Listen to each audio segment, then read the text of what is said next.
বিসমিল্লাহির রহমানির রহিম। আসসালামু আলাইকুম।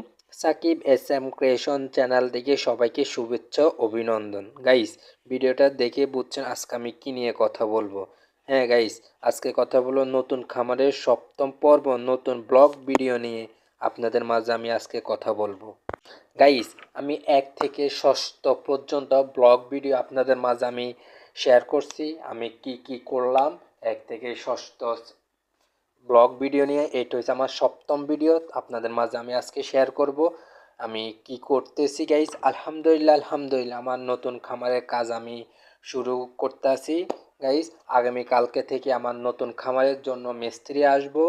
গাইস গাইস ছোট ছোট স্বপ্নগুলা পূর্ণ হলে নিজের থেকে অনেক অনেক ভালো লাগে। গাইস, আমি চাচ্ছি আমার একটা খামার থাকুক, নিজের খামার থাকুক। এই কারণে আমি আমার নতুন একটা খামার দিতেছি। গাইস, এখানে তো দেখতে পাচ্ছেন গাইস, আমি এগুলো হচ্ছে টিন, আমি টিন 2 বান আনলাম। গাইস, আর যে ছাদের উপর মালপত্র দেখতে পাচ্ছেন এখানে আদল রুয়া বাঁশ সবগুলো আমি এনেছি।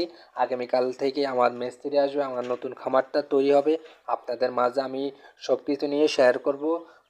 নতুন খামার দিতে কত টাকা খরচ দিতে এভরিথিং আমি আপনাদের মাঝে শেয়ার করব। গাইস, আমি যে জায়গার মধ্যে খামার দিতেছি গাইস, এই জায়গার মধ্যে আমার ছাদ বাগান ছিল। আমি আমার ছাদ বাগানটা সরাইলাম, আমি এখানে আমার নতুন খামারটি তুলবো। গাইস, তো এখানে তো দেখতে পাচ্ছেন এখানে জলই সব এভরিথিং সব মালপত্র আমি এখানে রাখছি। গাইস, দেখতে পাচ্ছেন এই যে এখানে আমি আমার খামারটি দিব। এখানে আমার ছাদ বাগান ছিল, তো আমি এখানে আমার নতুন খামারটি তৈরি করব। গাইস, আগামীকাল থেকে আমার মিস্ত্রি আসবে, তো আপনাদের সাথে আমি শেয়ার করব। আল্লাহ হাফেজ, আসসালামু আলাইকুম।